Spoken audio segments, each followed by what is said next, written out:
അത് കഴിഞ്ഞിട്ട് പിന്നെ സ്കൂളിലൊക്കെ പോയ സമയത്ത് എന്തായിരുന്നു പിന്നെ അത് പ്രോഗ്രാം കഴിഞ്ഞ് പോവാന്ന് പറയുന്നത് ഒരു സെലിബ്രിറ്റി ലെവലാണല്ലോ പിന്നെ പോകുന്നത്, ഒരു വിന്നിങ് ഇതിലുണ്ടല്ലോ മൊമെന്റ് ആണല്ലോ. അതെങ്ങനെ ഉണ്ടായിരുന്നു സ്കൂളിലെ ഫ്രണ്ട്സ് ഒക്കെ? സ്കൂളില് കുഞ്ഞു പിള്ളേരുണ്ടല്ലോ കുറെ പേര്, അവർക്ക് സേവ ചേച്ചി വന്നു ഭയങ്കര വലിയൊരു സെലിബ്രിറ്റി വന്ന പോലത്തെ ഫീൽ ആയിരിക്കും. ഇപ്പൊ ചെല്ലുമ്പോഴും അവര് ടാറ്റ കൊടുക്ക് അങ്ങനെയാ.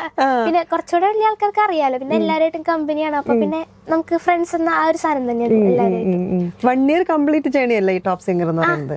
അപ്പൊ സ്കൂളും ഈ മറ്റേ ഷോസ് തമ്മിൽ എങ്ങനെയാ അത് മാനേജ് ചെയ്തോണ്ടിരുന്നായിരുന്നു? സ്കൂൾസ് നോട്ട്സ് അയച്ചു തന്നിരുന്നു, പിന്നെ അത് പഠിക്കും, പിന്നെ എക്സാം എഴുതും. സ്കൂളിൽ നിന്ന് സപ്പോർട്ടൊക്കെ ഉണ്ട്. അപ്പൊ പിന്നെ കാരണം 9th കുറച്ച് ഒരു എന്താ പറയാ 9th 10th എന്ന് പറഞ്ഞാൽ കുറച്ച് ടഫ് അല്ലേ.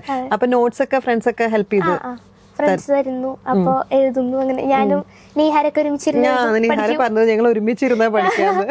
ഞങ്ങൾ ഒരുമിച്ചിരുന്ന് ചെയ്തു. ഞങ്ങൾക്ക് 9th തന്നെയാണല്ലോ രണ്ടുപേരും, അപ്പൊ പഠിക്കാനൊക്കെ ഒരേപോലെ തന്നെയല്ലേ, അപ്പൊ അങ്ങനെ ഇരുന്ന് പഠിക്കും.